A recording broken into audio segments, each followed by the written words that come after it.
ঘুষের টাকা নিতে গিয়ে দুর্নীতি নিবারণ শাখার জালে প্রধান শিক্ষক। 2000 টাকা উৎকোচ নিতে গিয়ে দুর্নীতি নিবারণ শাখার জালে প্রধান শিক্ষক। গ্রেপ্তার নিলামবাজার বগিরখোলা গ্রামের 1148 নম্বর আজাদ এলপি স্কুলের প্রধান শিক্ষক সুশান্ত নাথ। নিলামবাজারের দুর্নীতি নিবারণ শাখার 8 সদস্য দলের হানা। স্কুলের সহকারী শিক্ষককে এমপ্লয়ি টাইম স্কেল ফান্ডের MACPS এর টাকা পাইয়ে দিতে ঘুষের টাকা দাবির অভিযোগ। জালে আটকা পড়লেন বগিরখোলা 1148 নম্বর আজাদ এলপি স্কুলের শিক্ষক সুশান্ত নাথ। করিমগঞ্জ জেলা তথা বর্তমান শ্রীভূমি জেলায় দুর্নীতি নিবারণ শাখার দলের 8 সদস্য দলের হানা।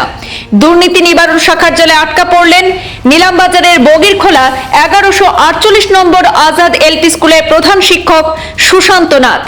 ধৃত শিক্ষকের ঘর নিলামবাজার থানা এলাকার চানবাড়ি গ্রামে বলে জানা যায়।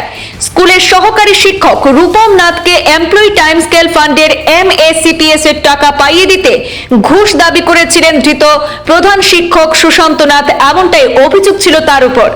শিক্ষক রূপম নাথ বাধ্য হয়ে সিএম ভিজিলেন্স তথা দুর্নীতি নিবারণ শাখার দলের সঙ্গে আগেই যোগাযোগ করে বিস্তারিত বিষয় জানিয়ে দেন। শিক্ষকের অভিযোগের ভিত্তিতে আজ শহরের কালীবাড়ি রোডের বিসর্জন ঘাটে টাকা লেনদেনের সময় দুর্নীতি নিবারণ শাখার দল হাতে নাতে আটক করে প্রধান শিক্ষক সুশান্ত নাথকে। বর্তমানে সদর থানায় প্রধান শিক্ষককে টানা জিজ্ঞাসাবাদ চালিয়ে যাচ্ছে দুর্নীতি নিবারণ শাখার আধিকারিকরা। ঘুষের টাকা নিতে গিয়ে দুর্নীতি নিবারণ শাখার জালে পড়লেন এবার প্রধান শিক্ষক। 2000 টাকা উৎকোচ নিতে গিয়ে দুর্নীতি নিবারণ শাখার জালে প্রধান শিক্ষক। গ্রেপ্তার নিলামবাজারের বগিরখোলা গ্রামের 1148 নম্বর আজাদ এলপি স্কুলের প্রধান শিক্ষক সুশান্ত নাথ।